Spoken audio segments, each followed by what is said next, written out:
ဘဝနဲ့ဘဝနိရောဓဘုန်းကြီးတို့တွေဘဝတစ်ခုကိုရရှိပြီးတော့ထားကြတယ်ထိုဘဝတစ်ခုဟာဘာကြောင့်ဖြစ်နေသလဲဆိုတာကိုဘုရားမြတ်စွာရဲ့ဒေသနာတော်တွေထဲမင်္ဂလာပါဓမ္မယတ္တ official YouTube channel ကနေပြေတိုးလိုက်ပါတယ်ခင်ဗျာ channel လေးကို subscribe မလုပ်ရရင် subscribe လုပ်ရခြင်းဖြင့်အားပေးကြပါအောင်ဗျာတရားတော်ကိုဆက်လက်နာယူပွားများကြပါဗျာအဲဒီထုံနှုံပြီးတော့ပြောရမယ်ဆိုရင်အင်္ဂုတ္တရနိကေမှာဘုရားမြတ်စွာကရှင်အနန္ဒမထေရမြတ်ရဲ့အမေးကိုဖြေတဲ့အနေနဲ့ဘဝဆိုတာဘာကြောင့်ရလာရသလဲဆိုတာကိုအချင်းချင်းဟောထားတာရှိပါတယ်ရှင်အနန္ဒမထေရမြတ်ကမေးလျောက်တယ်ရွှေဖုံးတော်သခင်ရှင်တော်မြတ်ဖေဟာတဲ့ဘဝလို့ပြောနေကြပါတယ်ဘယ်လိုအတိုင်းအတာကြောင့်ဒီဘဝတစ်ခုဟာဖြစ်ပေါ်လာရတာပါလဲဆိုတဲ့ဒီမေးခွန်းကိုရှင်အနန္ဒာကမေးတယ်အဲ့လိုမေးတဲ့အခါကျတော့မြတ်စွာဘုရားကကံတရားကိုဥတည်ပြီးတော့ဟောတယ်အေးဘဝကိုရင့်ကျက်စေတတ်တဲ့ဘဝကိုထုတ်လုပ်တတ်တဲ့ကံတရားမရှိဘူးဆိုတာဘဝကံတရားမရှိဘူးဆိုလို့ရှိရင်ဘဝဆိုတာဖြစ်ပေါ်လာနိုင်ပါမလားမဖြစ်ပေါ်လာနိုင်ဘူးဘဝကိုအဓိကဖြစ်စေတတ်တဲ့တရားကတော့ကံတရားပဲလို့ဘုရားမြတ်စွာကအဲ့ဒီသုတ်တံမှာဒီလိုခေါ်ထားတယ်ကာမဓာတုဝေပကံကမ္မနဘဝိတအပိနုကာမဘောပညာရေးထားကာမဘုံမှာဖြစ်စေနိုင်တဲ့အကျိုးပေးတဲ့ကံမျိုးမရှိဘူးဆိုရင်ကာမဘဝဆိုတာပေါ်လာနိုင်ပါမလားလို့ဘုရားမြတ်စွာကမေးခွန်းထုတ်ရှင်အနန္ဒမထေရမြတ်ကပြန်ဖြေတယ်မဖြစ်နိုင်ပါဘူးဖေဟာအဲ့တော့ဒီအမေးဖြေစကားကိုကြည့်မယ်ဆိုလို့ရှိရင်ဘဝကိုအဓိကထုတ်လုပ်ဖန်တီးနေတာဟာကံတရားပဲလို့ဒါဗုဒ္ဓဘာသာတွေကဒီလိုခံယူရမှာဖြစ်တယ်တခြားဘာသာတွေကဘဝတစ်ခုရလာတာဟာတခြားအကြောင်းတွေနဲ့ဥတည်ပြီးတော့ပြောလို့ရှိကြတယ်ဣန္ဒြနေမာနဝါဒကိုလက်ခံယုံကြည်တဲ့ပုဂ္ဂိုလ်တွေကြတော့အေးဘဝဆိုတာဘာကြောင့်ရလာတာတုံးလို့ဆိုအေးဘဝဆိုတာထာဝရဘုရားကြီးကဖန်ဆင်းလို့ရလာတာထာဝရဘုရားကြီးရဲ့အလိုတော်ကြထာဝရဘုရားကဖန်ဆင်းလိုက်သည့်အတွက်ကြောင့်ဘဝတစ်ခုရလာတာလို့ဒီလိုဘဝရာကြီးအကြောင်းကိုဘုရားဟောကြားတဲ့အကြောင်းနဲ့မတူညီတဲ့အကြောင်းတစ်ခုကိုပြပြီးတော့ဟောလို့ပြောဆိုလို့ရှိကြတယ်ပေါ့ဒါကတစ်ခုတချို့ကတော့အိန္ဒိယနိုင်ငံမှာဘုရားမြတ်စွာရဲ့လက်ထက်တော်အခါဖယားမပွင့်မီအချိန်ကနေစပြီးဘုရားမြတ်စွာပွင့်ပေါ်လာတဲ့အချိန်ဒီကနေ့ထိအောင်ဘဝအကြောင်းကိုလေ့လာဆန်းစစ်နေတဲ့ဘဝနဲ့ပတ်သက်တဲ့ philosophy လို့ပြောရမယ့်အတွေးအခေါ်တွေမြောက်များစွာပေါ်ထွန်းလာခဲ့တယ်။အဲ့ဒီထဲမှာဘဝတစ်ခုကိုရလာတာနဲ့အကြောင်းပြုပြီးတော့အမျိုးမျိုးအယူဆတွေတင်ပြလေးရှိကြတယ်။တချို့ဝါဒကဘဝတစ်ခုဘာကြောင့်ဖြစ်ပေါ်လာတုံးလို့ဆိုလို့ရှိရင်ကောင်းကင်မှာလွင့်ပြန်နေတဲ့မြူမုံကလေးတွေဟာထိုမြူမုံကလေးတွေဟာတစ်ခုနဲ့တစ်ခုပေါင်းမိသွားလို့ရှိရင်ပေါင်းမိရာကစပြီးဘဝတစ်ခုဖြစ်ပေါ်လာတယ်လို့ဒွိအနုကဝါဒဆိုပြီးတော့ဒီလိုလည်းပဲဘဝရဲ့အစကိုပြောကြတာရှိတယ်ပေါ့စံခယာဖလိုဆိုပြီးလို့ခေါ်တဲ့စံခယာဝါဒရဲ့အရာကြတော့ပကတိဆိုတဲ့ထာဝရရှိနေတဲ့အရှိတရားရဲ့သူတို့အခေါ်နဲ့ပုရုရှလို့ဆိုတဲ့နန္တရားရဲ့အဲ့ဒီနှစ်ခုပေါင်းစပ်လိုက်တဲ့အခါပကတိနဲ့ပုရိသပေါင်းစပ်လိုက်သည့်အတွက်ကြောင့်ဘဝတစ်ခုဟာဖြစ်ပေါ်လာတယ်လို့စံခယာဝါဒကဒီလိုဆိုတယ်အဲ့ဒီလိုပဲဘဝဖြစ်ပေါ်လာတာတွေနဲ့ပတ်သက်ပြီးတော့မိမိတို့စိတ်แท้ထင်ရာဝိမန္တာနုစရိတလို့ခေါ်တဲ့သူတို့ရဲ့အတွေးအခေါ်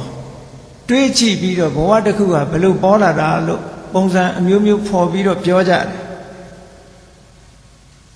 သို့တော်ထိုပြောဆိုချက်တွေဟာတခုမှမှန်တယ်လို့မဆိုနိုင်ဘူးဘာဖြစ်လို့တုံးဆိုတော့ဘုရားမြတ်စွာကအဲ့ဒီအကြောင်းချင်းအရာတွေကြောင့်ဖြစ်တာမဟုတ်ဘူးလို့ညှင်းဆိုထားခဲ့တာဖြစ်ပါဘ ဘုရားမြတ်စွာရဲ့အလိုတရားကတော့ဘဝတစ်ခုရလာတာဟာကံကြောင့်ရလာတာလို့ဒါဖြင့်ဒီကံကဘယ်မှာဖြစ်တာတုံးဆိုတော့ဒီဘဝထဲမှာပဲဖြစ်တာဘဝထဲမှာပဲမိမိတို့နေ့စဉ်ဘဝမှာလှုပ်ရှားနေတဲ့စိတ်နဲ့ကြံတွေးတာတွေနှုတ်နဲ့ပြောဆိုတာတွေကိုယ်ထိလက်ရောက်လောက်ကင်ဆောင်ရွက်နေတာတွေကာယကံဝစီကံမနောကံလို့ဆိုတဲ့လှုပ်ဆောင်မှုတွေကိုဖြစ်ပေါ်စေအောင်တွန်းအားပေးနေတဲ့စေရနာသဘာဝတရားအဲ့ဒီစေရနာသဘာဝတရားနဲ့စိတ်ထဲမှာဖြစ်ပေါ်လာတဲ့စွမ်းအားရှိတဲ့စေတသိက်အချုပ်အဲ့ဒီတရားတွေကိုကံလို့ဘုရားမြတ်စွာကသတ်မှတ်ပြီးတော့ဟောကြားတယ်အဲ့ဒီကံတရားတွေဟာစွမ်းအားရှိတယ်ဘဝတစ်ခုကိုထုတ်လုပ်နိုင်တဲ့စွမ်းအားရှိတယ်သို့တော့ဒီကံတရားတွေဟာသူတို့ကြီးတက်တက်ဘဝတစ်ခုကိုထုတ်လုပ်နိုင်သလားလို့ဆိုတော့မထုတ်လုပ်နိုင်ဘူးဥပမာမဲ့မျိုးစိလေးတစ်ခုကအပင်တစ်ပင်ကိုပေါက်စေတယ်ဆိုတဲ့နေရာမှာမျိုးစိလေးကြီးတက်တက်မထုတ်လုပ်နိုင်ဘူးမြေနဲ့ရေနဲ့ပေါင်းစပ်မှထိုမျိုးစိလေးဟာအပင်တစ်ခုကိုထုတ်လုပ်နိုင်တယ်အပင်ပေါက်လာနိုင်တယ်အဲ့ဒီသဘောပဲကံတတ်တတ်နဲ့ဘဝတစ်ခုကိုမရနိုင်ဘူးထိုကံရဲ့အကူအညီဖြစ်တဲ့အကြောင်းတရားတွေပေါင်းစပ်ထားမှသာလျှင်ကံဘဝတစ်ခုဆိုတာဖြစ်ပေါ်လာနိုင်တယ်ဒါကိုဘုရားမြတ်စွာကပရိစ္ဆသမုပ္ပါမှာအကြောင်းနှစ်ခုအတိတ်အကြောင်းအတိတ်ဘဝကအကြောင်းနှစ်ခုအဖြစ်ဖြစ်မြတ်စွာဘုရားကဟောထားတာအဝိဇ္ဇာပစ္စယသင်္ခါရသင်္ခါရပစ္စယဝိညာဏလို့အဝိဇ္ဇာနဲ့သင်္ခါရဒီနေရာမှာအဝိဇ္ဇာဟာကိလေသာသင်္ခါရကကံဟောကံနဲ့ကိလေသာရဲ့အကူအညီကိုရယူပြီးတော့ကံတရားဖြစ်တဲ့သင်္ခါရကနေဝိညာဏလို့ဆိုတဲ့ဘဝတစ်ခုကိုစတင်ထုတ်လုပ်ပေးတာလို့ဒါဗုဒ္ဓမြတ်စွာရဲ့ပရိစ္ဆေသမုပ္ပါရှုထောင့်ကပြောမယ်ဆိုလို့ရှိရင်ကြည်ပရိစ္ဆေသမုပ္ပါမှာဟောတဲ့တရားပဲဖြစ်စေတခြားနေရာမှာဟောတဲ့တရားပဲဖြစ်စေအဘိဓမ္မာဆိုင်ရာကျမ်းဂန်တွေမှာဟောတဲ့တရားပဲဖြစ်စေဘုရားရဲ့မြတ်စွာရဲ့တရားဓမ္မတွေဟာတထက်သေးတွေကြီးပဲအကုန်လုံးဘာဖြစ်လို့လဲဆိုရင်အမှန်တရားဟာတူညီမှုရှိတာဟိုနေရာတစ်မျိုးဒီနေရာတစ်မျိုးဒီလိုဟောတာမျိုးမဟုတ်ဘူးရည်ရွယ်ချက်တစ်ခုအနေနဲ့ဥတီချက်ထားပြီးဟောတာမျိုးကတော့ရှိတယ်ပေါ့အဓိကဗရဏဥတီပြောတာရှိတယ်တခါတလေအချမ်းရံအကြောင်းတရားတစ်ခုကိုဥတီပြောတာရှိတယ်သို့သောအဓိကဗရဏတရားတစ်ခုကိုဥတီပြောလိုက်လို့ရှိရင်ချမ်းရံအကြောင်းတရားတွေလည်းပါလာနိုင်တယ်ဒါကြောင့်ပရိစ္ဆေသမုပ္ပါနဲ့ချိမယ်ဆိုလို့ရှိရင်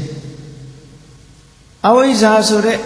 သဘာဝတရားကအမှန်တရားကိုဖုံးကွယ်ပြီးတော့ပေးထားတယ်အမှန်တရားကိုဖုံးကွယ်ထားသဖြင့်ဆင်းရဲတာကိုချမ်းသာတယ်လို့ထင်တယ်မမြဲတာကိုမြဲတယ်လို့ထင်လာတယ်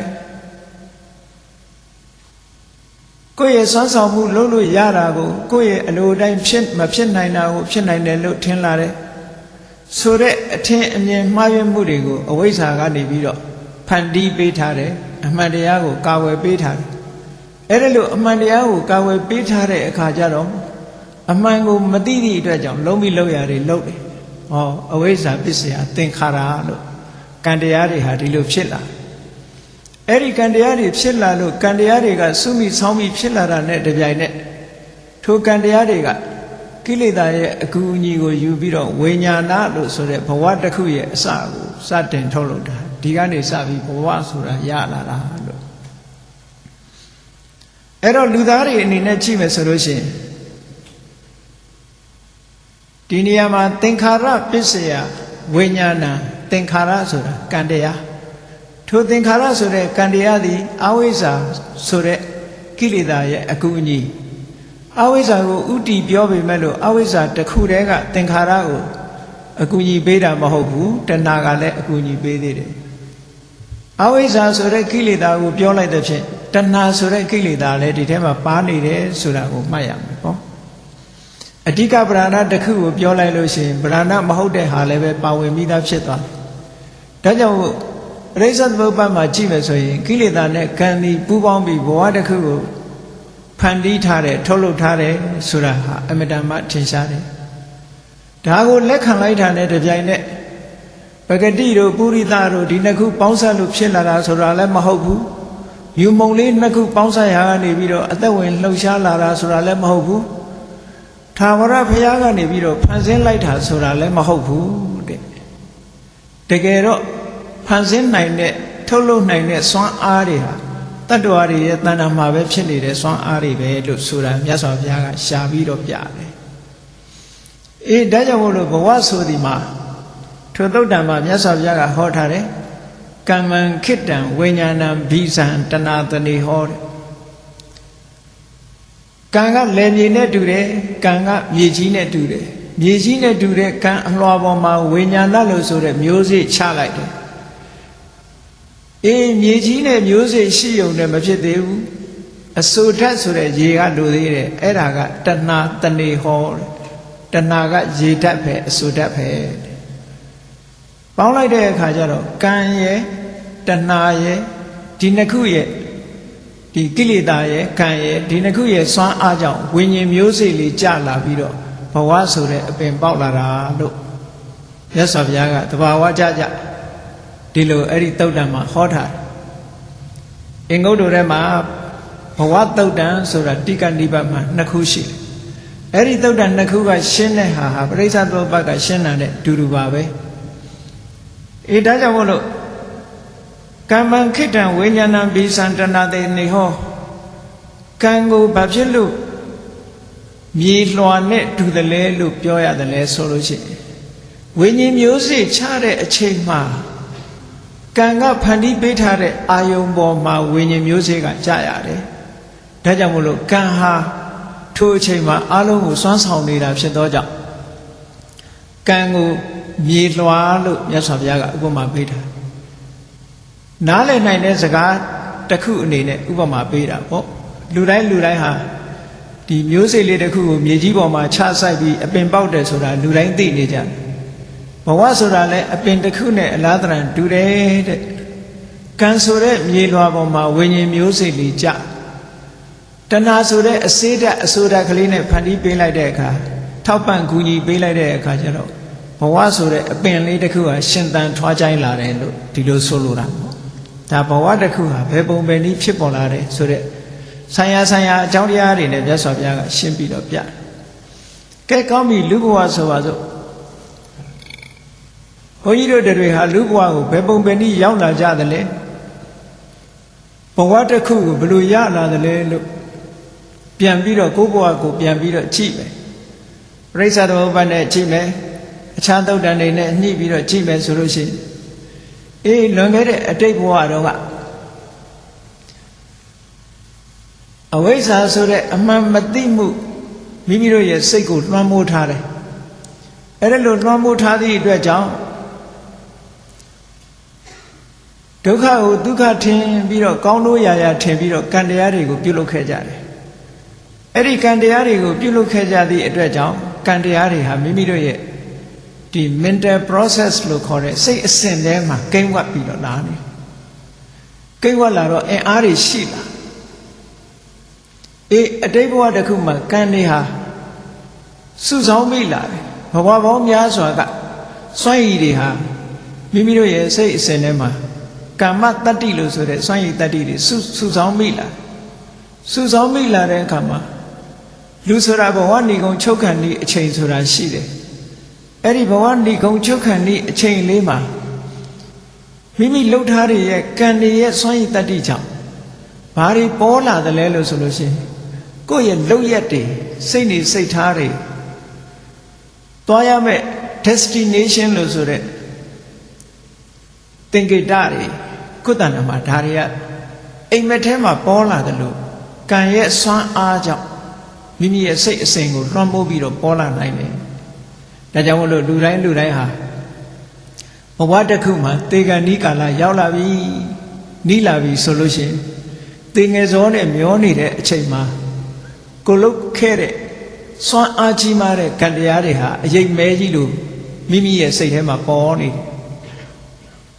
ကံအနေနဲ့လည်းပေါ်တယ်ကံအနေနဲ့ပေါ်တာဘယ်လိုပေါ်တော့ဆိုလို့ရှိရင်အခုလောလောဆယ်ပဲမကောင်းတဲ့အလုပ်တွေလုပ်နေရတယ်လို့ကောင်းတာတွေလုပ်နေတဲ့ပုဂ္ဂိုလ်ကြလည်းအခုလောလောဆယ်ပဲကောင်းတဲ့အလုပ်တွေလုပ်နေရတယ်လို့စိတ်ထဲမှာခံစားနေရတယ်ဟော ဒီကံတရားတွေဟာဒါဘယ်သူကနေပြီးပေါ်ခိုင်းတာတော့ဆိုရင်ကံရဲ့စွမ်းအတ္တတိကနေပြီးတော့ပေါ်ခိုင်းတာကံဆိုတဲ့တဘာဝစွမ်းအားတွေပေါ်နေတယ်ဥပမာဆိုပါစို့နေ့စဉ်ကမ္မထမ်းထိုင်တဲ့ပုဂ္ဂိုလ်တယောက်ဆိုလို့ရှိရင်သေကံဤကြတော့ဖះရှိမှကမ္မထမ်းထိုင်ပြီးတော့စိတ်ထဲမှာကမ္မထမ်းအာယုကိုမှတ်နေတယ်ဆိုတဲ့အနေအထားမျိုးလေးစိတ်ထဲမှာပေါ်ပြီးတော့နေတယ်အဲ့ဒါကံဆိုတဲ့စွမ်းအားတစ်ခုအသစ်ပြန်ပြီးတော့ဖြစ်တဲ့အနေနဲ့အတိတ်ကဖြစ်ခဲ့တဲ့ကံတွေဟာအဲ့ဒီအချိန်မှာတကယ်လုံနေတဲ့အနေအထားမျိုးပြန်ပြီးတော့ပေါ်လာရတယ်အဲ့ဒီအတိတ်ကံဟာလာပေါ်မကောင်းတာလုပ်တဲ့ပုဂ္ဂိုလ်ကလည်းအဲ့ဒီအချိန်မှာမကောင်းတဲ့စိတ်တွေကအဲ့ဒီအချိန်မှာလာပြီးတော့ပေါ်နေတယ်လွှမ်းမိုးနေတယ်ကိုနေ့စဉ်လုပ်နေတဲ့အထဲမှာမကောင်းတဲ့အလုပ်ကလည်းမကောင်းတာတွေကိုလာပြီးမကောင်းတဲ့စိတ်အနေအထားတွေပေါ်နေတယ်ကောင်းတာလုပ်နေတဲ့ပုဂ္ဂိုလ်ကလည်းကောင်းတဲ့စိတ်အနေအထားတွေပေါ်နေတယ်အတိတ်ကဖြစ်ပေါ်လာခဲ့တဲ့မိမိလုပ်ခဲ့ဘူးတဲ့အရာတွေကအထိုအချိန်မှာပြန်လီတတိယပြီးတော့မိမိစိတ်အစဉ်ကိုလွှမ်းမိုးနေတယ်ဒါကိုကံအာယုံလို့ဒီလိုပြောတာအဲ့ဒါဘယ်သူကနေလွှမ်းမိုးအောင်လုပ်တာတော့ဆိုတော့ဒီကံရဲ့စွမ်းအားကပဲလွှမ်းမိုးအောင်လုပ်တာနောက်တစ်မျိုးပေါ်လာနိုင်တာကဘာပေါ်လာနိုင်တော့ဆိုရင်ကံပေါ်လာတာနဲ့တပြိုင်တည်းဘာတွေပေါ်နိုင်သေးလို့ဆိုရင်ကမ္မနမိတ်လို့ဆိုတဲ့ conditions of karma ကံရဲ့အချမ်းရအကြောင်းတရားတွေကလည်းပေါ်လာနိုင်တယ်ဥပမာမယ်ဘုရားရှိခိုးနေတဲ့ပုဂ္ဂိုလ်တယောက်နေ့စဉ်နဲ့မှန်မှန်ဘုရားရှိခိုးနေသည့်အတွက်ကြောင့်သေကံဤကြတော့ဒီသင်္ကေဇောနဲ့မျောနေတဲ့အချိန်မှာသူ့ကိုယ်သူဘယ်လိုခံစားနေရတော့ဆိုရင်ဘုရားကနဲ့ရောက်ပြီးတော့ဘုရားကိုဘုရားဒီပူဇော်နေတယ်ပန်းနေရေချမ်းတွေကတ်နေတယ်ဘုရားရှိခိုးနေတယ်ဘုရားရုပ်ပွားတော်ကြီးကိုမြင်နေရတယ်ဟောပန်းတို့ရေချမ်းတို့စီမီတို့ကတ်လှူနေတာတွေကိုမြင်နေရတယ်အာယုန်ထဲမှာလာပေါ့ကိုလုတ်ခဲ့တဲ့ဟာတွေကပုံရိပ်လွှာတွေအတိတ်ကပုံရိပ်လွှာတွေကပစ္စုပန်ဖြစ်ပြီးမိမိစိတ်ထဲမှာလာပေါ်နေတယ်ဒါကောင်းတာလုပ်တဲ့ပုဂ္ဂိုလ်အတွက်မကောင်းတာလုပ်ခဲ့တဲ့ပုဂ္ဂိုလ်ကလည်းပဲသူမကောင်းတာလုပ်ခဲ့တဲ့အခြေအနေအကြောင်းအရာတွေကုန်လာပေါ်နေမိုးဆိုးတငါလုပ်တဲ့ပုဂ္ဂိုလ်တွေကြတော့တငါလုပ်တဲ့ပုဂ္ဂိုလ်တွေကြတော့ဟုတ်လားငါးဖမ်းနဲ့ပိုက်တွေတို့မြုံတွေတို့ဒါတွေပေါ်မှာပေါ့မိုးဆိုးလုပ်တဲ့ပုဂ္ဂိုလ်တွေကြတော့ဓာတွေတို့လှန်တွေတို့တနတ်တွေတို့သားကောင်တွေတို့တောထဲမှာသွားလာလှုပ်ရှားနေရတယ်ဆိုတဲ့ပုံစံတွေတို့ဒါမျိုးတွေစိတ်ထဲမှာလွှမ်းမိုးပြီးတော့ပေါ်လာနေတယ်အယိတ်မဲကြီးတွေပေါ်နေတယ်လို့ပဲထိုပုဂ္ဂိုလ်ရဲ့စိတ်အစဉ်ဟာကျန်တဲ့ပုဂ္ဂိုလ်တွေကတော့မသိဘူးပေါ့သူ့မှာတော့သူ့စိတ်ထဲမှာသေငယ်စောနဲ့မျောနေတဲ့အချိန်မှာဒီလိုကံရဲ့ပတ်ဝန်းကျင်အခြေအနေအကြောင်းတရားတွေလာပြီးတော့ပေါ်နေတယ်အဲ့ဒါဟာကာမနမိတ်ပေါ်တာလို့ခေါ်တယ်ထို့တူပဲတခါတရံကျတော့ဘာတွေမြင်လာတတ်တုံဆိုလို့ရှိရင်ဂတိနိမိတ်လို့ခေါ်တယ်ဂတိနိမိတ်ဆိုတာကိုသွားရမယ့်ဘုံဘဝရဲ့အနေထားအိမ်မက်မက်တလို့လာပြီးတော့မြင်နေတယ်ဆိုပါစို့တထေးအိမ်ဖြစ်မယ်ဆိုလို့ရှိရင်ဥယျာဉ်နဲ့တိုက်တာနဲ့အခုခေတ်အနေထားဆိုလို့ရှိရင်အခုခေတ်ချမ်းသာတဲ့ပုဂ္ဂိုလ်တွေနေတဲ့တိုက်တွေဒါတွေဒါမျိုးတွေမျက်စိထဲမှာမြင်လာအေးပြိတ္တာတို့ဘာလို့ဖြစ်မယ်ဆိုလို့ရှိရင်တဦးတယောက်တည်းမြစ်တွေအိုင်တွေချောင်းတွေဈားတွေတောနဲ့ကြီးတွေထဲမှာဒါတွေသွားမြင်မယ်ပေါ့တရိษံဖြစ်မဲ့ပုဂ္ဂိုလ်ဆိုလို့ရှိရင်အိုးတရိษံအုပ်ကြီးတွေထဲမှာသူရောက်နေတဲ့အနေအထားမျိုးသွားမြင်မယ်ပေါ့လူဘဝပြန်ဖြစ်မယ်ဆိုလို့ရှိရင်ခုနကလူသားတွေရဲ့အပေါင်းအသင်းအနေအထားတွေပေါ်မှာလာပြီးတော့မြင်မယ်ပေါ့အဲ့ဒါလို့ဂတိနမိတ်ဆိုတာပုံစံလွှာအမျိုးမျိုးနဲ့မြင်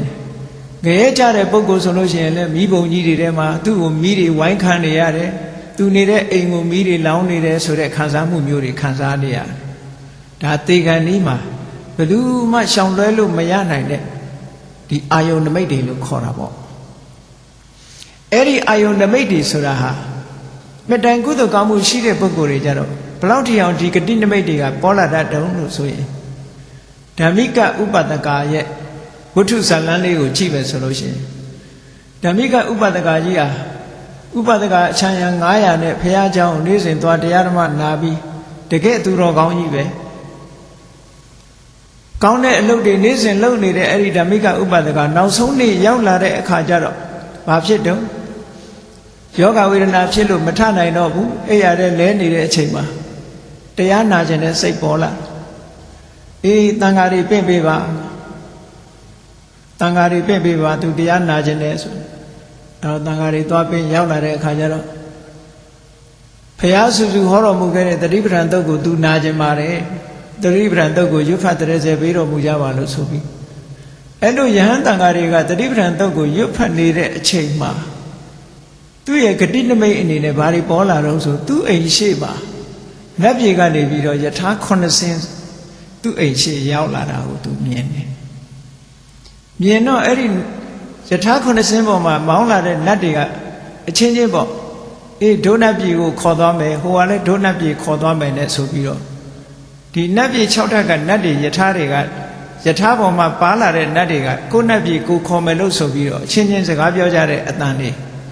ဥပဒကကြီးကိုဒုနတ်ပြည်ခေါ်မယ်ဟိုကလည်းဒုနတ်ပြည်ခေါ်မယ်နဲ့အဲ့ဒါလိုပြောနေတဲ့အတန်တွေပြီးတော့နတ်တွေကသူယထာစီးပါကိုယထာစီးပါနဲ့ဟုတ်လားအခုခေတ်ဒီဘတ်စကားတွေလို့ပေါ့အဲ့ဒါလိုခေါ်ကြတာအဲ့ဒါလိုခေါ်တော့တရားနာနေတဲ့ဥပဒကကြီးကနေကြပါအောင်ဆိုင်းကြပါအောင်ဆိုင်းကြပါအောင်အဲ့နတ်တွေကိုသူကလှမ်းပြောလိုက်တာဆိုင်းပါအောင်ဆိုင်းပါအောင်လို့ပြောလိုက်တဲ့အခါကျတော့ယဟန်တော်တွေကမဟာတတိပဌာန်တုတ်ကိုရွတ်နေတာကိုရွတ်နေတော့ယဟန်တွေကသူတို့ကိုဆိုင်းခိုင်းတာမှတ်ပြီးတော့ရွတ်တာဖတ်တာကိုရပ်နာပြီးတော့ကဲအချိန်နေတော့မလှဘူးပြန်ကြမှာပဲဆိုပြီးတော့ယဟန်တန်ဃာတွေကကြောင်းပြန်သွားအဲ့ဒီဓမ္မိကဥပဒကကြီးကလည်းမေ့မျောသွားပြီးပြန်တတိလဲလာတဲ့အခါကျတော့ဟောတန်ဃာတော်တွေဘယ်ကြွသွားတော့ဆိုတော့သူသားသမီးတွေကငိုးယူပြီးပြောကြတာပေါ့အဖေပဲပြောတာဆိုင်ပါအောင်ဆိုလို့သူတို့ဆက်မရွတ်ဖဲနဲ့ပြန်ကြွသွားကြပြီငါကသူတို့ဆိုင်ခိုင်းတာမဟုတ်ဘူးတဲ့ဟောဒီအိမ်ပေါင်းဝမှာယထာ90နတ်ပြည်ကယထာ90နေစိုက်ပြီးသူတို့ကအတင်းခေါ်နေလို့ခဏနေကြပါအောင်တရားနာပါရစေအောင်နဲ့ပြောတာခဏဆိုင်အောင်လို့ဆိုတာသူတို့ပြောတာမဟုတ်ဘူးနတ်တွေကိုပြောတာယဟန်တွေကိုပြောတာမဟုတ်ဘူးလို့ဆိုတော့သားသမီးတွေကဘယ်ယုံမလဲသူတို့မှမမြင်ရတာကိုမမြင်ရတဲ့အခါကျတော့သူကမေးတယ်အဲ့မှာယထာ9ဆင်းဆိုင်နေတာမမြင်ရဘူးလားဆိုမမြင်ရဘူးတဲ့အဖေတေကန်ဤကိုရောင်ရမ်းပြီးတော့ရှောက်ပြောနေတာပါလို့ဒီလိုပြောကြတော့မဟုတ်ဘူးတဲ့မင်းတို့စီမှာပန်းကုန်းရှိသလားပန်းကုန်းတကုန်းရှိရင်ငါပေးဆိုပြီးတော့ကဲနတ်ပြည်ထဲမှာဘယ်နတ်ပြည်အကောင်းဆုံးလုံးလို့ဆိုတော့ဩဖះအလောင်းနေစံစားတဲ့တုတ်တိတနတ်ပြည်ဟာပို့ပြီးတော့ကောင်းတယ်နှစ်သက်ခြေနတ်ဆရာကောင်းလို့တုတိတလို့ခေါ်တာအဲ့ဒီနတ်ပြည်ဟာကောင်းဆုံးပဲလို့ယူဆတယ်အေးဒီလိုဆိုရင်ငါတုတိတနတ်ပြည်သွားမယ်တုတ်တိတနတ်ပြည်ကလာတဲ့ယထာကိုဟောဒီပန်းကုန်းကိုလှမ်းချိတ်လိုက်မယ်ဆိုပြီးတော့ပန်းကုန်းလေးကိုလှမ်းပြစ်လိုက်တာအဲ့ဒီတုတ်တိတနာယထာဥစွန်းမှာယထာပန်းကုန်းလေးကချိတ်နေတယ်ပန်းကုန်းလေးကိုတော့မြင်ရတယ်ယထာကိုတော့မမြင်ရဘူးကြံတဲ့လူတွေကဒါကဘာလို့ဆိုဂတိနမိတ်ထင်တာတွေကိုပြောပြတာနော်တေကန်ဒီမှာကုသိုလ်ကောင်းမှုရှိတဲ့ပုဂ္ဂိုလ်တွေကအဲ့ဒါလိုဂတိနမိတ်ထင်ပြီးတဲ့အခါကျတော့ဓမ္မိကဥပဒကကြီးသုတိစိတ်ကျသွားပြီအဲဒီတုတ်တိတနတ်ပြည်ကလာတဲ့နာယထာပေါ်မှာဘွားကနဲ့နတ်သားဖြစ်ပြီးနတ်ပြည်ရောက်သွားတယ်ပေါ့နတ်သားဆိုတာကတော့တဖြည်းဖြည်းချင်းနတ်တွေဆိုတာကဥပပတ်ပဋိသန္ဓေလို့ဆိုတော့ချက်ချင်းခန္ဓာကိုထင်ရှားပေါ်လာတဲ့ဘဝမျိုးနဲ့ဘဝတစ်ခုကိုရသွားတာဘဝတစ်ခုရပုံကလည်း၄မျိုးရှိတယ်လေလူသားတွေရနိုင်တဲ့ဘဝတို့အမျိုးမျိုးပေါ့ဘဝတစ်ခုကိုရလာတာနီး၄မျိုးနဲ့ရလာတာဒါကိုယောနိ၄မျိုးလို့ခေါ်တယ်အေးတချို့တ attva တွေကြတော့ဥထဲမှာတရေတည်ပြီးတော့ဖြစ်ကြရတယ်ဒါကိုအန္တစလို့ခေါ်တယ်တချို့တ attva တွေလူတွေလူဟာမိခင်ရဲ့သားအိမ်ထဲမှာတရေတည်ကြရတယ်ဒါကိုဇလာဘုဇလို့ခေါ်တယ်ခွေတွေတို့နွားတွေတို့မိခင်ရဲ့ဝမ်းထဲမှာတရေတည်ကြရတယ်ဒါကဇလာဘုဇတချို့ကြတော့အညှိတို့ဘရုံမာကြာပန်းတဲ့တို့နော်ဝါချုံကြားတို့စသဖြင့်တန်တေရဇအညှိတစ်ခုပေါ်မှာတွဲပြီးတော့ပရိသေတွေတည်ကြတယ်အဲ့ဒါကတန်တေရဇလို့ခေါ်တယ်အဲ့ဒါလို့မဟုတ်ဘဲနဲ့ဘွားကနဲ့ကိုထင်ရှားဒီဘဝမှာရမယ့်ပုံတရံအတိုင်းပြည့်ပြည့်ဝဝဖြည်းဖြည်းလေးကြီးလာတာမဟုတ်ဘူးဘဝရဲ့အနေထားခန္ဓာကိုယ်အရွယ်အစားအချိုးကျတခါတည်းဘွားကလည်းပေါ်သွားတာဒါကြတော့ဥပပပရိသေတွေလို့ခေါ်တယ်နတ်တွေမြမတွေဟာဥပပပရိသေတွေနေကြတာငရဲမှလည်းပဲဥပပပရိသေတွေအနေနဲ့ဖြစ်တာ အဲ့ဒါလို့ကံရဲ့ကမ္မနမိတ်ရဲ့ဂတိနမိတ်ရဲ့လို့ဆိုတဲ့ဒီအာယုံ၃မျိုးဟာကံတရားရဲ့စွမ်းအားကြောင့်တေကံလေးမှာပုဂ္ဂိုလ်တိုင်းပေါ်လာမှာပဲအဲ့ဒီပေါ်လာလိုက်တာဟာမှတ်ပုံတင်လိုက်တယ်လို့ပဲအောင်းမိတ်နောက်ဘဝဖြစ်ဖို့ရအတွက်မှတ်ပုံတင်လိုက်တာအဲ့ဒီအာယုံပေါ်မှာစိတ်ကညွတ်လိုက်တာနဲ့တပြိုင်တည်းအဲ့ဒီအာယုံကိုဆွဲမိပြီးတော့ကံကပေးတဲ့အာယုံဖြစ်လို့ထိုကံကိုကံမှန်ခိတ္တံကံဟာမြေလွှာပဲလို့ဒီလိုပြောတယ်ကံကပေးထားတဲ့အာယုံပေါ်မှာဝိညာဉ်မျိုးစေ့လေးကြာလိုက်တယ်ဝိညာဉ်မျိုးစေ့လေးကြာလိုက်တဲ့အခါကျတော့အဲ့ဒီဝိညာဉ်မျိုးစေ့လေးကစပြီးတော့ဝိညာဉ်လေးဖြစ်လိုက်တာနဲ့တပြိုင်တည်းဆိုပါစို့လူသားတယောက်ဆိုလို့ရှိရင်အဘိဓမ္မာသဘောနဲ့ပြောမယ်ဆိုရင်မဟာဝိပဿစိတ်၈ခုတာမန်လူသားတယောက်မဟာဝိပဿစိတ်၈ခုတည်းကမဟာဝိပဿစိတ်တစ်ခုခုပရိသေစိတ်အနေနဲ့ပေါ်လိုက်တာနဲ့တပြိုင်တည်းထိုမဟာဝိပဿစိတ်နဲ့ရှင်တဲ့စေတသိက်တွေရောတခါတည်းပါလာတယ်ထိုစိတ်စေတသိက်တွေနဲ့ပဲဗျိုင်းလူကမ္မဇာယုတ်တွေလည်းပါလာတယ်ကမ္မဇာယုတ်အ ਨੇ ဆုံးလူသားတယောက်အနေနဲ့ပြောမယ်ဆိုရင်ယုတ်ပေါင်း30ပါလာမယ်ကာယတတကကလယုတ်10ခုဝဋ္ထုတတကကလယုတ်10ခုဘာဝတတကကလအမျိုးသားဖြစ်မယ်ဆိုလို့ရှိရင်ဥရိပုံဘာဝတတကကလအမျိုးသမီးဆိုရင်အဋ္ဌိဘာဝတတကကလလို့ဆိုပြီးတော့အဲ့ဒီကန့်ညောင်ဖြစ်ပေါ်လာတဲ့ကာယရဲ့ဘာဝရဲ့ဝဋ္ထုရဲ့ဆိုပြီးတော့ဒီယုတ်ပေါင်း30အဲ့ဒီယုတ်ပေါင်း30ရဲ့ခုနကပရိသေစိတ်လေးရဲ့ပရိသေစိတ်လေးနဲ့ရှင်တဲ့စေတသိက်တွေရဲ့တပြိုင်နဲ့တန်းပြီးတော့ဖြစ်လာအဲ့ဒါကိုဝိညာဏံဗီဇံလို့ဒီတုတ်တံမှာမြတ်စွာဘုရားဟောတာဝိညာဉ်မျိုးစိတ်ကလေးကြားလိုက်တာလို့ပြောတာဝိညာဉ်မျိုးစိတ်လေးကြားလိုက်တဲ့အခါကျတော့နန္ဒီယုတ်တွေတိုးတက်လာတယ်အဲ့ဒါကိုပဲပရိစ္ဆေသမုပ္ပါဒ်ကြတော့ဘယ်လိုဟောတော့ဆိုဝိညာဏပစ္စယနာမရူပံဝိညာဉ်ကြောင့်နန္ဒီယုတ်တွေဖြစ်လာရတယ်လို့ဒီလိုခေါ်တာတကယ်ကတော့ဝိညာဉ်စိတ်ကလေးနဲ့တူတူစေတသိက်ဆိုတဲ့နံတရားလည်းပဲတပြိုင်တည်းဖြစ်တယ်ဟောပဋ္ဌာန်းကြတော့အဲ့ဒါကိုရှင်းတာအောက်ကတိတ်ခဏီနာမရူပံသဟဇာတပစ္စယေနပစ္စယောဟောအောက်ကတိတ်ခဏီပရိသေတီးနေတဲ့အချိန်လေးမှာဝဋ္ထုယုတ်တွေနံတွေဟာတပြိုင်တည်းဖြစ်လာတယ်ကမ္မဇာယုတ်တွေမှာဒီလိုဖြစ်လာတယ်လို့ဆို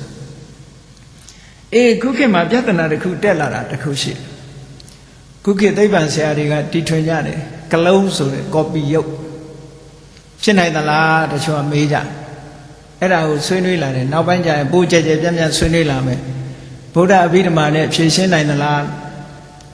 ဘုန်းကြီးတို့ဂျာမနီသွားပြီးတော့ပထမ2003ခုနှစ်ကဂျာမနီသွားပြီးဘာလင်မြို့မှာအဘိဓမ္မာသင်တန်းပို့ချတော့ဂျာမန်တယောက်ကနေခွင်တောင်းပြီးတော့သူတီးတန့်မေးခွန်းမေးခြင်းလို့ဆိုပြီးတော့ခွင်တောင်းပြီးတော့လာတွေ့တာရှိတယ်တွေ့တဲ့ထဲမှာဗာမေးတုံဆိုအဲ့ဒီကလုံးနဲ့ပတ်သက်တဲ့ပြဿနာဘုရားဘာသာအရအဲ့ဒီကလုံးဆိုတာဖြစ်နိုင်သလားဘုန်းကြီးကတော့ဖြစ်နိုင်တယ်လို့ဖြစ်နိုင်တယ်ဆိုတာဘာဖြစ်နိုင်တာလဲတတ္တဝါကိုတော့လုံးလို့မရဘူးပုံတူကိုလုံးလို့ရတယ်ရုပ်ကပြောင်းလို့ရဆိုတော့အခုလည်းဗာထုတော့လေကလုံးသဘောပဲမိခင်ရဲ့ဒီစပန်းနဲ့အိုဗန်လို့ဆိုတဲ့အဖေရဲ့စပန်းနဲ့မိခင်ရဲ့အိုဗန်ဒီနှစ်ခုပေါ်မှာဒီနှစ်ခုကိုအခြေပြုပြီးတော့ကလလရေချီပေါ်လာအဲ့တော့ဒီမိခင်ရဲ့ဝမ်းထဲမှာဒီစပန်းနဲ့အိုဗန်ပေါင်းပြီးတော့အဲ့ဒီမှာတရေတီးရတဲ့ပုဂ္ဂိုလ်ရဲ့ရုပ်ရည်သည်အမေနဲ့အဖေတခုသွားတူတာပဲလေမတူလို့မရဘူးဒါရုပ်ပိုင်းဆိုင်ရာကြတော့သွားတူလို့ရတယ်ဒါပေမဲ့အမေအဖေကဝိညာဉ်စိတ်ကိုဖြစ်အောင်လုံးနိုင်လားဆိုမလုံးနိုင်ဘူးဒါဖြင့်ကလုံးနဲ့ပတ်သက်ပြီးဘယ်လိုဖြစ်နိုင်လုံးလို့ဆိုလို့ရှိရင်တရေတီလို့ရနိုင်တဲ့ possibility တစ်ခုရှိလို့ရှိရင်ကဘာပေါ်မှာလောကကြီးမှာတတ္တဝါတွေဟာတန်ပေါင်းများစွာမိနစ်တိုင်းစက္ကန့်တိုင်းသေးနေတာလေအဲ့ဒီသေးနေတဲ့တတ္တဝါတွေကဘာနဲ့ဥပမာတူလို့ဆိုရင်ကောင်းငင်ကနေပြီးတော့ဟုတ်လားမိုးပုတ်တွေကျနေတယ်လို့ပဲကျနေမှာပဲအဲ့ဒါတဏှာရာတော့ရောက်နေမှာပဲပေါ့အဲ့တော့ခုနကကလုံးဆိုတဲ့ခုနကဆဲလေးတွေကိုယူထားပြီးတော့အဲ့ဒီဆဲလေးတွေဟာတရေတီလို့ရတဲ့ဆဲမျိုးမှာဆိုလို့ရှိရင်ခုနကသေးလာတဲ့တတ္တဝါကလာပြီးတရေတီလို့ရတယ်ပေါ့ကြည့်လေဒါကိုတော့ဘာခေါ်မလို့ဆိုတန်တေရဇလို့ခေါ်နိုင်တယ်ပေါ့တန်တေရဇတတ္တဝါလို့ခေါ်နိုင်တယ်အလုံးကြားဖို့ကြပါလိမ့်မယ် ဘုရားဘာသာတွေတော်တော်များများဒီဇာလန်းကိုသိကြပါတယ်ပဒုမဒေဝီမိဖုရားဆိုတာလေပဒုမဒေဝီမိဖုရားကသားပေါင်း900မွေးဖွားတယ်လို့ဆိုတာနော်သားပေါင်း900အခုခေတ်တော့တကယ်မွေးတာတော့9ယောက်ဆိုတာတော့ရှိတယ်9ယောက်တခါတည်းမွေးတာရှိတယ်မကြခင်ကမှသတင်းစာထဲပါလာတယ်နော်မိခင်တူတဲ့ကနေတခါတည်းနဲ့သား9ယောက်မွေးတာအဲ့ဒါအများဆုံးပဲထမရဲ့ကြည့်ရတာဒါပေမဲ့ဘုရုမဒေဝီကသားပေါင်း900တဲ့နော်မွေးတာအဲ့ဒီဟာကိုဘယ်လိုရှင်းထားတော့ဆိုဘုရုမဒေဝီမွေးတာကတကယ်ဖွားတာကအကြီးဆုံးသားတစ်ယောက်ပဲဖွားတယ်ကျန်တဲ့သားတွေကအဲ့ဒီမိခင်ရဲ့သွေးဆက်ပေါ်မှာတရေတီးပြီးတော့မွေးဖွားလာတဲ့တန်သေးရဇသားတွေတဲ့ဒီလိုဆိုတယ်အဲ့ဒါကိုကြည့်မယ်ဆိုလို့ချင်းအဲ့ဒီတုန်းကတည်းကကလုံးဟာပေါ်နေပြီပဲပုံစံတူသားသမီးတွေ900မွေးထားတယ်အားလုံးဟာပိစိကဗုဒ္ဓဖြစ်သွားကြတယ်ဘုရုမဒေဝီရဲ့သား900ပိစိကဗုဒ္ဓဖြစ်တယ်ပိစိကဗုဒ္ဓ900ဖြစ်တယ်အဲ့ဒီတော့ဂျာမန်ကြီးကမေးတော့ကလုံးဆိုတာဖြစ်နိုင်လားလို့ဆိုတော့အေးတရဝါကိုတော့ဖန်ဆင်းလို့မရဘူးတရဝါတွေတန်တွေတည်နိုင်တဲ့နေရာမျိုးကတော့ဖန်တီးပေးလို့ရတယ်ဒါ possibility ပေါ့ဒါကဖြစ်နိုင်တဲ့အနေအထားလေးတစ်ခုဥပမာဆိုတော့လေကြည့်ညောင်စီလေးတွေရှိတယ်မဟုတ်လားညောင်စီဆိုတာအမတန်သေးတယ်ငှက်တည်းကအစာစားပြီးတော့ဟိုနေရာဆွန့်ဒီနေရာဆွန့်သို့မဟုတ်လေထဲမှာလွင့်သွားတဲ့ညောင်စီအသေးသေးလေးတွေဒါပေမဲ့ညောင်ပင်နေရာဟိုနေရာပေါက်ဒီနေရာပေါက်လူတိုင်းတွေ့နေကြတာပဲအဆောင်ဥတွေမှာဆိုလို့ရှိရင်ပကြားအခလေးရှိပြီအဲ့ထဲမှာမြေမှုန်ကလေးနည်းနည်းရှိမယ်အစိုးရကလေးနည်းနည်းရှိမယ်ဆိုရင်အဲ့ညောင်ပင်ပေါက်ပြီးအဲ့ကြတယ်ဟောညောင်စီလေးအပင်ပေါက်နိုင်လောက်အောင်အထောက်အကူရတဲ့မြေနဲ့ရေနဲ့ရှိပြီဆိုရင်ညောင်ပင်အပင်ပေါက်တော့တာပဲအဲ့ဒါလိုပဲတတ္တဝါမှာသရေတီလို့ရတဲ့နေရာလေးတစ်ခုတွေ့ပြီဆိုလို့ရှိရင်သရေတီတာမျိုးဖြစ်နိုင်တယ်လို့အေးဘုရုမဒေဝီတို့ဇလန်းတို့ပောက္ခရတာတိပုံနာတို့ဆိုတာတွေကြည့်မယ်ဆိုလို့ရှိရင်သူတို့ဟာလူကမွေးတဲ့လူသားတွေမဟုတ်ဘူးတန်တေရဇကြာဘူးထဲမှာမွေးဖွားလာတဲ့ပုံကိုယ်တွေဖြစ်တယ်တရေတီတာတွေပဲဒါတွေကအေးဒါကြောင့်မလို့ရုပ်ခန္ဓာကိုယ်ကိုတော့ပြုပြင်လို့ရတယ်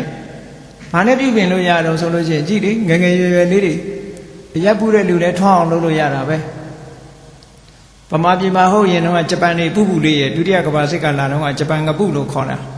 တနတ်လေးတွေကလည်းတူတူလေးတွေသူတို့ခိုင်တဲ့တနတ်တွေအခုဂျပန်နေပူမှမပူတော့တာဘာဖြစ်လို့မပူလဲဆိုရင်အာဟာရပြင်ပေးလိုက်လူတွေစားတဲ့အာဟာရကိုပြင်ပေးလိုက်လို့ရှိရင်ဒီရုပ်ခန္ဓာကိုယ်ရဲ့ပြောင်းလဲမှုဘာလို့ဆိုတော့ရုပ်ရဲ့အကြောင်းက၄မျိုးရှိတာကံကြောင့်ဖြစ်တာရှိတယ်စိတ်ကြောင့်ဖြစ်တာရှိတယ်ဥရုကြောင့်ဖြစ်တာရှိတယ်အာဟာရကြောင့်ဖြစ်တာရှိတယ်ဥတုနဲ့အာဟာရကိုပြင်ပေးလို့ရှိရင်လူသက်တမ်းလည်းရှေးလာနိုင်တယ်လူသက်တမ်းကိုထိမ့်ကွက်ထားတာကကံတရားကြီးမဟုတ်ဘူး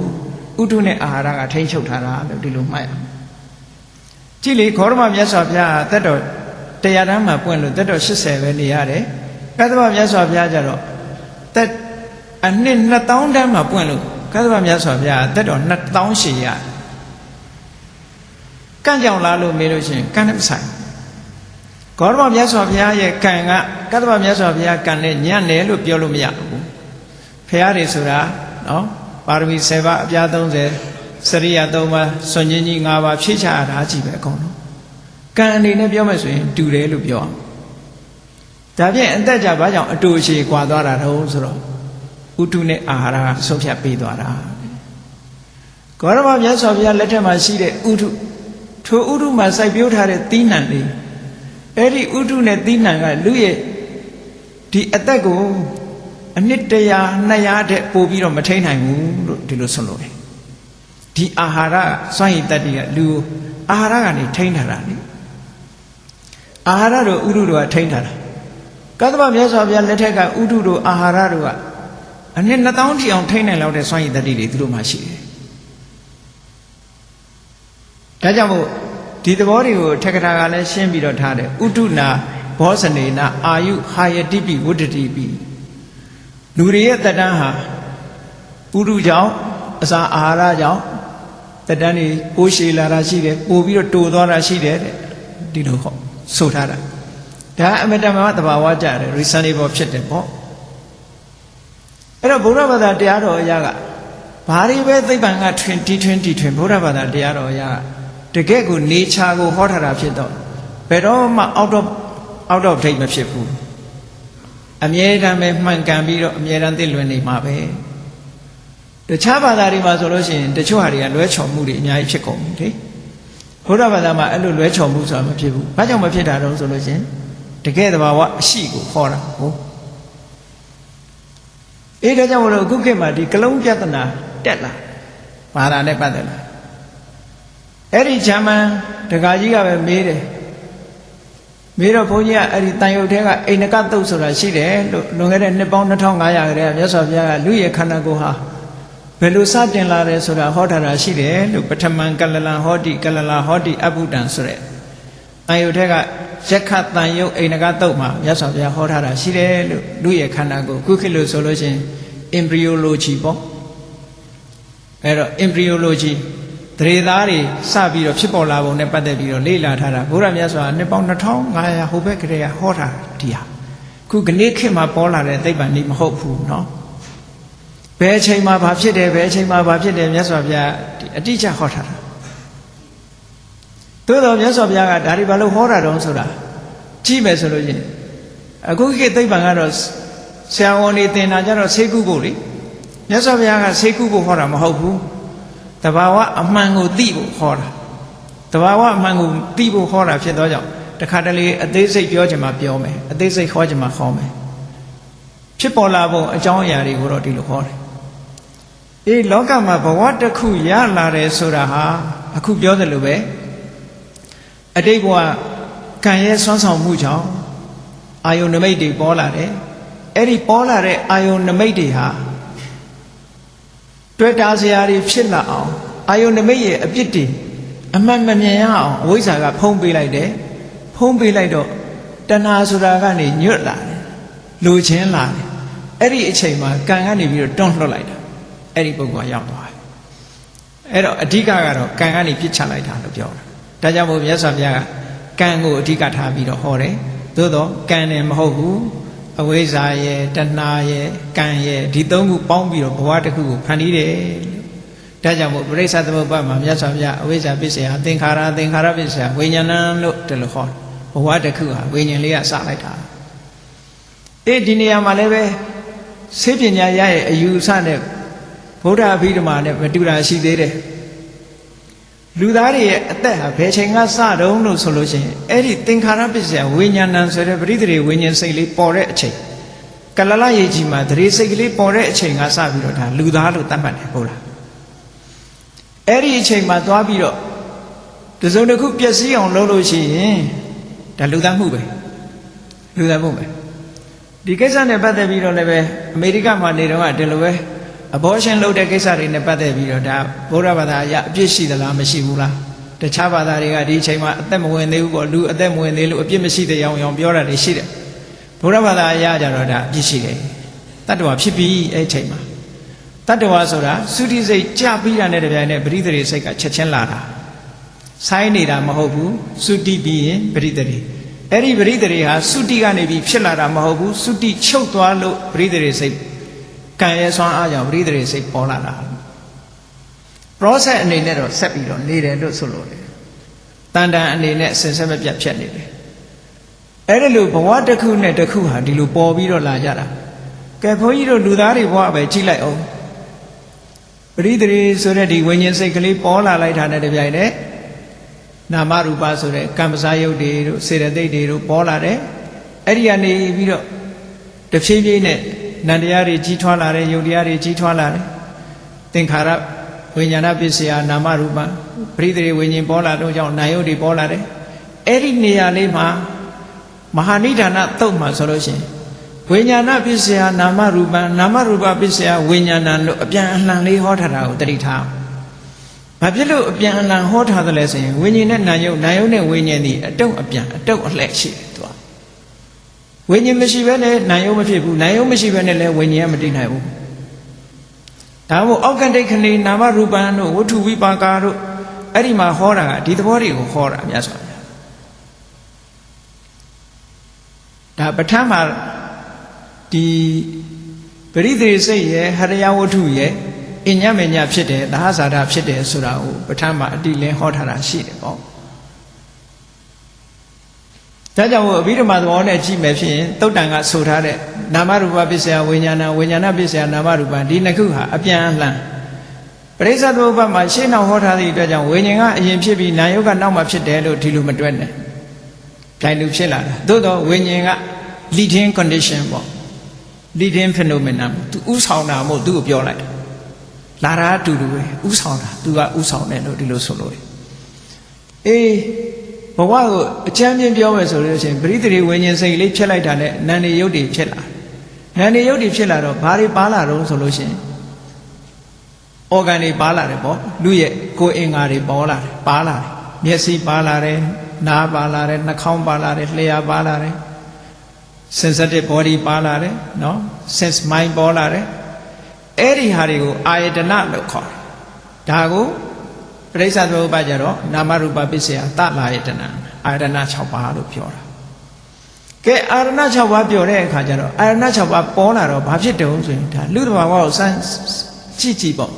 မျက်စိပါတော့ဘာဖြစ်တုံးဆိုရင်မျက်စိကမြင်စရာတွေမြင်လာပြီလေအပြင်ဘတွေနဲ့ဆက်သွယ်မှုကမျက်စိကလှုပ်ပေးနေမျက်စိဖွင့်လိုက်တာနဲ့ပြင်ဘက်ကမြင်စရာအာယုန်တွေကိုမြင်တယ်မြင်လိုက်တဲ့အခါအသိစိတ်နဲ့မျက်စိအာယုန်နဲ့ပေါင်းမိမသွားဘူးလားပေါင်းမိသွားတာအဲ့ဒါသနာယရဏပစ္စယဖတ်တော်လို့ပြောတာနော်ထိတွေ့မှုဖြစ်သွားတယ်ထိတွေ့မှုဖြစ်သွားတော့ဘာဖြစ်လာတော့ဆိုရင်ဖတ်တာပစ္စယဝေဒနာတဲ့ခံစားမှုတွေပေါ်လာပြန်ခံစားတယ်လို့ဆိုတာဟာ experience အတွေ့အကြုံရသွားဒုက္ခဆိုလို့ရှိရင်ဆင်းရဲတဲ့အတွေ့အကြုံပေါ့ဒုက္ခဆိုရင်ချမ်းသာတဲ့အတွေ့အကြုံထိတွေ့ထားတာနဲ့တပြိုင်နက်ကောင်းတယ်မကောင်းဘူးတခါတည်းမှတ်တမ်းတင်ပြီးသားအတွေ့အကြုံတွေရသွားတယ်ဒါကြောင့်မို့ဖတ်တာပစ္စယဝေဒနာဒါလူသဘာဝပဲလူမှာမျက်စိနာနာလျာကိုယ်စိတ်ဆိုတာတွေပေါ်လာသည့်အတွက်ကြောင့်ဟုတ်လားပြင်မဲ့အာယုန်တွေနဲ့ဆက်သွယ်မှုတွေဖြစ်လာတယ်ပြင်မဲ့အာယုန်နဲ့ဆက်သွယ်မှုဖြစ်လာသည့်အတွက်ကြောင့်အတွေ့အကြုံတွေရလာတယ်ကောင်းတဲ့အတွေ့အကြုံမကောင်းတဲ့အတွေ့အကြုံဝေဒနာခံစားမှုတွေဖြစ်လာတယ်ဖြစ်လာတဲ့အခါကျတော့ကောင်းတဲ့အတွေ့အကြုံကျတော့ထပ်လိုချင်လာတယ်ဝေဒနာပစ္စယတဏှာဟောဒါလူရဲ့နေ့စဉ်ဘဝမှာဒီတိုင်းပဲဒါလူသားဘဝဆိုတာဒါကိုခေါ်တာပဲအဲ့လိုခံစားမှုတွေကိုထပ်လိုချင်လာတာဆိုတဲ့အခါလိုချင်မှုဒီပထမလိုချင်တာကနေပြီးတော့ဆွဲလန်းလာတာထိအောင်ဖြစ်လာတယ်တဏှာပစ္စယဥပါဒနာ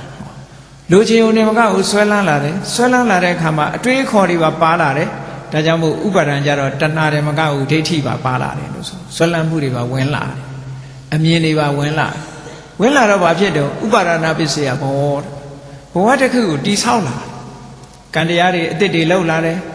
လိုချင်တာတွေဆိုတော့လိုချင်တဲ့ဘာလို့တော့ရအောင်လုပ်တယ်ပေါ့ကြိုးစားလာတယ်ဘဝတစ်ခုရလာတဲ့အခါဘာဖြစ်တော့ဆိုဘဝပစ္စယဇာတိတယ်နောက်တစ်ခါကျဟောကံတရားတွေလုပ်တဲ့အခါကျနောက်တစ်ခါပြန်ပြီးတော့မွေးဦးမယ်ဆိုတဲ့ဘဝတစ်ခုဖြစ်လာတယ်ဆိုတော့ဗုဒ္ဓမြတ်စွာကဘဝကိုတရုပ်ဖော်တယ်သုတ်တန်ကပဲတရုပ်ဖော်တာဖြစ်စေဗိဓမာကတရုပ်ဖော်တာပဲဖြစ်စေတထထဲပဲပရိစ္ဆေသမုပ္ပါဒ်ဒီဘဝအကြောင်းကိုရှင်းပြတယ်အဲ့တော့ဒီပရိစ္ဆေသမုပ္ပါဒ်ဟာဒီဘဝအကြောင်းရှင်းပြတာကဝိညာဉ်နာယုတ်တလရဏဖတ်တဝေဒနာတဏှာဥပါဒံဘဝဒါဒီဘဝအကြောင်းရှင်းပြတယ်ဒီနေရာနဲ့ပတ်သက်ပြီးတော့လေinterpretation problem ပေါ့ problem of interpretation ပေါ့ဒီဗုဒ္ဓရဲ့သာသနာတော်မှာလည်းပဲတရားဓမ္မနဲ့ပတ်သက်ပြီးအငြင်းပွားမှုတွေပေါ်လာတာရှိဘုန်းကြီးတို့ဂျာမနီသွားတော့ပဲမြူနစ်မှာဘုရားဘာသာကိုလေ့လာနေတဲ့အုပ်စုတစ်ခုရှိတယ်အဲ့ဒီအုပ်စုကဘုန်းကြီးတစ်ပါးကဟောထားတဲ့တရားတစ်ခုကဘာဟောထားတော့ဆိုပရိစ္ဆေသမုပ္ပါဒ်နဲ့ပတ်သက်ပြီးတော့ပရိစ္ဆေသမုပ္ပါဒ်ဟာတဲ့အတိတ်ဘဝအနာဂတ်ဘဝပစ္စုပန်ဘဝလို့ဘဝ၃ခုကိုရှင်းပြတဲ့ဟာမဟုတ်ဘူးပရိစ္ဆေသမုပ္ပါဒ်ဟာဒီဘဝနဲ့သာဆိုင်တယ်အတိတ်နဲ့လည်းမဆိုင်ဘူးအနာဂတ်နဲ့လည်းမဆိုင်ဘူးလို့အဲ့ဒီဘုန်းကြီးဟောတာဗမာဘုန်းကြီးတော့မဟုတ်ဘူးထိုင်းနိုင်ငံဘုန်းကြီးတစ်ပါးဟောတာအဲ့သူတပည့်တွေအဲ့တော့ပရိစ္ဆေသမုပ္ပါဒ်ဟာသူတို့ကအတိတ်မပါဘူးလို့ယူဆကြတယ်သို့တော့ပရိစ္ဆေသမုပ္ပါဒ်ဆိုတာဟာတန်တရားကိုရှင်းပြတာဖြစ်သောကြောင့်ပစ္စုပန်ဘဝတစ်ခုတည်းဆိုရင်တန်တရားမဖြစ်တော့အဲ့တော့ပစ္စုပန်ဘဝတစ်ခုတည်းဆိုရင်အကြောင်းတရားလည်းပြတ်နေတော့မှာပေါ့အဲ့ဒါကြောင့်မလို့ဘုန်းကြီးတို့ထေရဝါဒယူဆချက်ထေရဝါဒတရားတော်တွေရဆိုလို့ရှိရင်ဒီ၄ပိုင်းမဟုတ်လားစတုသင်္ခေပ၄ပုံပုံပြီးတော့ဟောထားတာအလွှာ၄ဓာတ်ပရိစ္ဆေသမုပ္ပါဒ်ဟာအပိုင်း၄ပိုင်းရှိတယ်ပထမပိုင်းကအတိတ်အကြောင်းကိုဟောတယ် ဒုတိယပိုင်းကပစ္စုပန်အကျိုးတရားကိုဟောတယ်တတိယပိုင်းကပစ္စုပန်အကြောင်းတရားကိုဟောတယ်နောက်တစ်ပိုင်းကအနာဂတ်အကျိုးတရားကိုဟောတယ်လို့ဒီလိုအပိုင်း၄ပိုင်းနဲ့သုံးဘဝကိုရှင်းပြတယ်တန်တရားကိုရှင်းပြတယ်ပရိစ္ဆေသမုပ္ပါဒေသနာကို interpretation လုပ်ပြီးတော့ဒီပရိစ္ဆေသမုပ္ပါဟာအတိတ်နဲ့လည်းမဆိုင်ဘူးအနာဂတ်နဲ့လည်းမဆိုင်ဘူးပစ္စုပန်သာလို့ဒီလိုဟောပြောမှုတွေဟာအခုချိန်မှာပေါ်နေတယ်ဒီလိုပေါ်ရတာဘာကြောင့်ပေါ်တာလဲလို့ဆိုတော့ဘုရားရဲ့စာပေကျမ်းဂန်နဲ့ပတ်သက်ပြီးတော့အဲ့ဒါကြည်ကျင်တဲ့လေးလာတာမရှိလို့ဒီလိုပြောရမှာပဲကြာကြာနာနာသင်ဖို့နားလည်အောင်လုပ်ဖို့အမြဲတမ်းအရေးကြီးပါတယ်တရားတွေဟာနောက်ပိုင်းမှာဒီပြဿနာတွေမြောင်များစွာတက်လိုက်ပဲအခုဆိုရင်ပို့ဆိုးတယ်အင်တာနက်တွေတို့ website တွေတို့ပေါ်လာတဲ့အခါကျတော့ဟိုလူကလည်းဗုဒ္ဓဇင်းဆိုပြီးကောက်တင်လိုက်ဒီလူကလည်းဗုဒ္ဓဇင်းဆိုပြီးတော့ကောက်တင်လိုက်ပြီးတော့ဗုဒ္ဓဇင်းမဟုတ်ဘူးကိုယ့်ရဲ့အတွေ့အခေါ်တွေကြီးပဲဒီဗုဒ္ဓဘာသာဗုဒ္ဓရဲ့တရားတော်အစစ်ကိုကြည့်ချင်လို့ရှိရင်ထေရဝါဒပိဋကတ်မူရင်းပါဠိကိုလေ့လာမူရင်းကိုလေ့လာနိုင်ရလေ့လာကိုကြိုးစားရအဲ့ဒါမလေ့လာပဲနဲ့အပေါ်ယံစာတွေဖတ်ပြီးတော့ဗုဒ္ဓဇင်းလို့ခေါင်းစဉ်တက်ထားတဲ့စာအုပ်တွေဖတ်ပြီးဆိုရင်တော့မိစ္ဆာဒိဋ္ဌိဖြစ်ဖို့တွေတော်တော်များဇူလိုင်လတုန်းကစင်ကာပူကိုသွားပြီးတော့မှသင်တန်းပို့ချတော့တခါတယောက်ကအဲ့ဒီအင်တာနက်ကနေပြီးဒေါင်းလော့လုပ်ထားတဲ့ဆောင်းပါးတစ်ခုကိုလာပေးတယ်ပေးပြီးတော့ဆရာတော်တဲ့အဲ့ဒီအမေကိုတပည့်တော်ဖြည့်ပေးပါတဲ့အဲ့ဒီမှာအင်တာနက်ထဲမှာဘုန်းကြီးတစ်ပါးကဗာရေးထားတော့လို့ဆိုတော့တုတ်တန်တွေကိုကိုးကားပြီးတော့သူကသောတာပန်မဖြစ်ဖဲနဲ့သဂရဂံကြော်ဖြစ်လို့ရတယ်တဲ့အနာဂံလည်းကြော်ဖြစ်လို့ရတယ်ယဟန္တာလည်းကြော်ဖြစ်လို့ရတယ်တဲ့သောတာပန်ဖြစ်เสียမလို့ဘူးတဲ့တခါတည်းတန်းပြီးအနာဂံဖြစ်လို့ရတယ်တဲ့သဂရဂံလည်းဖြစ်ဘုရားတရားတော်ဖားခုံတယ်လို့ခုံလို့ဘယ်လိုလုပ်ရအဲ့ဒါကိုအကိုအကားရှိရင်ဆရာတော်တပည့်တော်မိတ်ရှိပါတဲ့အဲ့ဒါဖြစ်နိုင်မဖြစ်နိုင်ဆိုပြီးတော့အဲ့ဒါအင်တာနက်ထဲမှာတင်ထားတယ်ရှိတယ်သူရည်ညွှန်းတဲ့တုတ်တွေကဥက္ခဆိုတဲ့တုတ်ကိုရည်ညွှန်းတယ်အဲ့ဒီဥက္ခတုတ်ကတကားသူပြောတာသူဟာတဲ့တန်ရုံးစဉ်၅ပါးကိုဩရမဂိယတန်ရုံးစဉ်၅ပါးကိုပယ်ထားတဲ့အနာဂံပုဂ္ဂိုလ်ဖြစ်ပါတယ်လို့ပြောတော့သူ့ကိုသူအနာဂံတန်းဖြစ်တယ်လို့သူကယူဆတယ်မဟုတ်ဘူးလေသူ့ position သူပြောတာဒါကဒေါက်တာဘွဲရထားတဲ့လူတယောက်ကနေသူ၄တန်းအောင်ပါတယ်လို့ပဲလှုပ်ပြောပါမှာတော့နော်အမြင့်ဆုံးဘွဲပဲပြောမှာပေါ့အခုလည်းသူသောတာပန်ဖြစ်တာသူပဲပြောမလဲသဂရဂံဖြစ်တာပဲပြောမလဲသူအခုရောက်နေတဲ့အဆင့်ကိုပြောတာအနာဂံအဲ့ဒါကို interpret လုပ်တဲ့အခါကျဘာလို့တုံးဆိုရင်သောတာပန်သဂရဂံမဖြစ်ဘဲနဲ့အနာဂံဖြစ်လို့ရတယ်ပေါ့ဒီတုတ်ကြည့်ဆိုပြီးတော့ဟောအဲ့ဒီလူ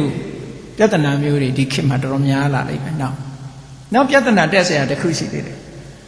အောက်ကန္တတန်ယုတ်ဆိုတာရှိတယ်အဲ့ဒီဩကန္တတယုတ်ထဲမှာမြတ်စွာဘုရားကဟောထားတာက possible impossible ဟောတာဆိုတော့သောတပတ္တိမက်ကြပြီးရင်ဖိုးဟာ definitely surely သူတခါတည်းလာမယ်ဆိုတာကိုမြတ်စွာဘုရားဟောကြတယ်ဟောတဲ့အခါမှာဘယ်လိုဟောတာတော့ဆိုရင်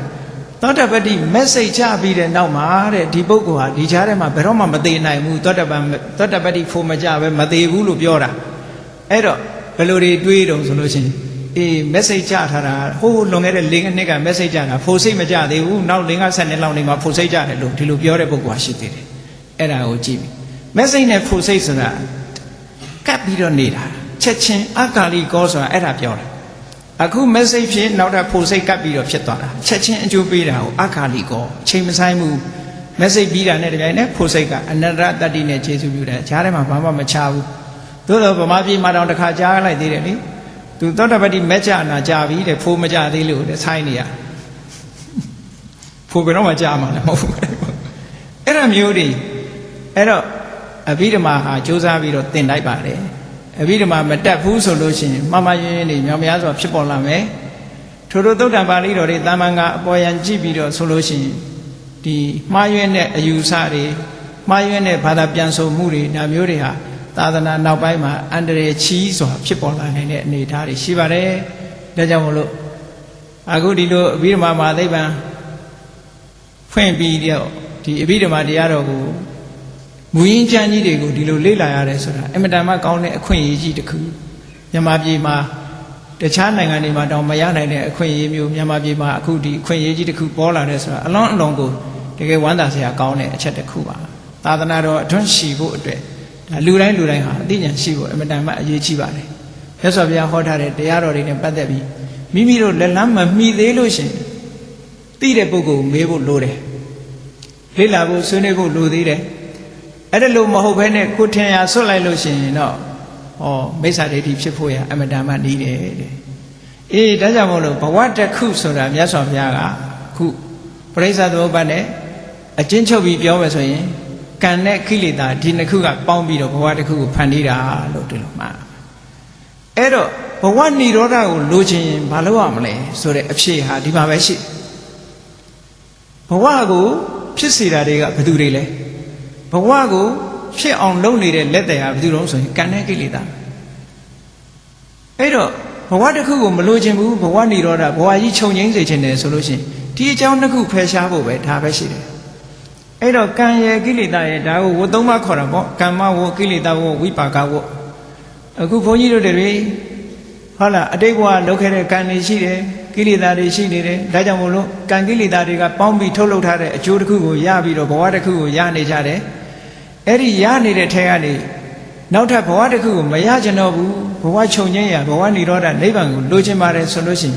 ဘာကိုလုပ်ရမလဲဆိုရင်ကိလေသာကိုပယ်ရမှာပါကိလေသာကိုပယ်လိုက်တာနဲ့တပြိုင်နက်ကံတွေဟာအဖော်မဲ့ဖြစ်သွားတယ်ကံတွေဟာဒီနေကန့်တတ်ထားလိုက်တယ်လို့သူ့ကို isolate လုပ်ပလိုက်တဲ့သဘောမျိုးဖြစ်သွားတယ်ကံတွေကတတ်ဥပမာပဲမျိုးစိတ်လေးတစ်ခုကိုမြေနဲ့ရေနဲ့မထိအောင်ထားလိုက်တယ်ဆိုလို့ရှိရင်ထိုမျိုးစိတ်လေးကအပင်မပေါက်တော့ထို့တူပဲဘုရားမြတ်စွာရဲ့မဂ္ဂင်၈ပါးအကျင့်တရားကိုထူထောင်ပြီးတော့ကျင့်လိုက်တဲ့အခါကျတော့ကိလေသာတွေကုန်သွားမယ်ကိလေသာကုန်သွားလို့ရှိရင်ကံတွေကအကျိုးမပေးတော့ဘူးကိလေသာပြတ်လို့ရှိရင်ကံတွေရပ်သွားမယ်ကံတွေရပ်သွားလို့ရှိရင်သူတို့ရဲ့အကျိုးဆက်ဘဝခုံတာနဲ့တပြိုင်တည်းနောက်ထပ်ဘဝတစ်ခုဆိုတာမလာတော့ဘူးဒါဒီပင်လည်းဘဝនិရောဓတဲ့နော်အဲ့တော့ဘဝនិရောဓနိဗ္ဗာန်ဆိုတာဟိုအဝေးကြီးလည်းမျောကြည့်နေစရာမလိုဘူးကိုယ်တဏ္ဍာမှာဖြစ်ပေါ်နေတဲ့ကိလေသာတွေရှိသေးသလားကြည့်အဲ့ဒီကိလေသာတွေကုန်အောင်လုပ်ဖို့ဟာအဓိကကိလေသာတွေကုန်သွားပြီဆိုလို့ရှိရင်ကံတွေအတွက်မစိုးရိမ်နဲ့တော့ကိလေသာကုန်သွားလို့ရှိရင်ဒီကံကအကျိုးပေးလို့မရတော့ဘူးကြည့်လေကံကအကျိုးမပေးနိုင်တာရှင်အင်္ဂုလိမာလပဲကြည့်ပေါ့တကယ်ကြီးမားတဲ့ကဘာကျော်လူသားသမားကြီးအကုသိုလ်တွေအများကြီးလုပ်တယ်အကုသိုလ်ကံတွေသို့တော့အရဟတမေဆိုတဲ့အစွမ်းထက်တဲ့ကုသိုလ်စွမ်းအားနဲ့ကိလေသာအလုံးကိုဖယ်ရှားပစ်လိုက်တဲ့အခါကျတော့အဲ့ဒီကံတွေကအကျိုးမပေးနိုင်တော့ဘူးနောက်ဘဝတစ်ခုကိုမလုပ်နိုင်တော့မထူးနိုင်တဲ့အတွက်ကြောင့်ရှင်အင်္ဂုလိမာလဟာဒါကံတွေကိလေသာတွေကုန်သွားသည့်အတွက်ကြောင့်ကံတွေဟာလုံးဝအကျိုးမပေးနိုင်လို့နောက်ဆုံးကိလေသာလည်းရပ်ကံတွေလည်းပြတ်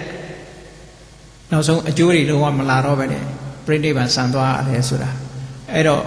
အရေးအကြီးဆုံးကဘုန်းကြီးတို့တွေဘဝនិရောဓကိုရခြင်းဘာလို့ရမလဲကိုယ်တဏ္ဍာမှာရှိတဲ့ကိလေသာတွေစိတ်ထဲမှာဖြစ်ပေါ်နေတဲ့လောဘဒေါသမောဟဆိုတဲ့ဒီကိလေသာတွေနဲနိုင်သမျှနဲအောင်ကြိုးစားရမယ်နောက်ဆုံးနဲလာပြီးတော့လုံးဝဖယ်ရှားပြစ်နိုင်ဖို့ကြိုးစားရမယ်လုံးဝဖယ်ရှားနိုင်အောင်ဘာနဲ့မှဖယ်ရှားလို့ရတော့ဆိုရင်သောတပတ္တိမေသဂရဂါမိမေအနာဂါမိမေအရဟတမေဆိုတာဒါတွေနဲ့မှဖယ်ရှားလို့ရတယ်ကိလေသာတွေကိုအစဉ်စဉ်နောက်ဆုံးအရဟတမေနဲ့လုံးဝဖယ်ရှားပြစ်လိုက်တဲ့အခါမှာ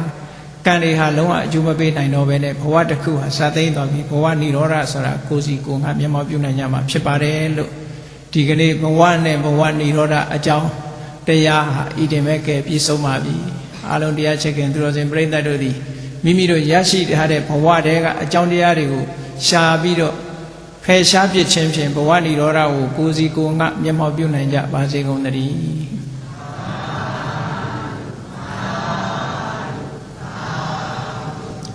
ကဲမေတ္တာပို့ရတတ္တဝါများစွာဘေးရန်ကွာချမ်းသာကြပါစေတတ္တဝါများစွာဘေးရန်ကွာချမ်းသာကြပါစေမေတ္တာရေချမ်းသွန်ကားဖြံငြိမ်းချမ်းကြပါစေမေတ္တာရေချမ်းသွန်ကားဖြံငြိမ်းချမ်းကြပါစေသက်ရှိချမ်းသာစိတ်ချမ်းသာလူရဆန္ဒ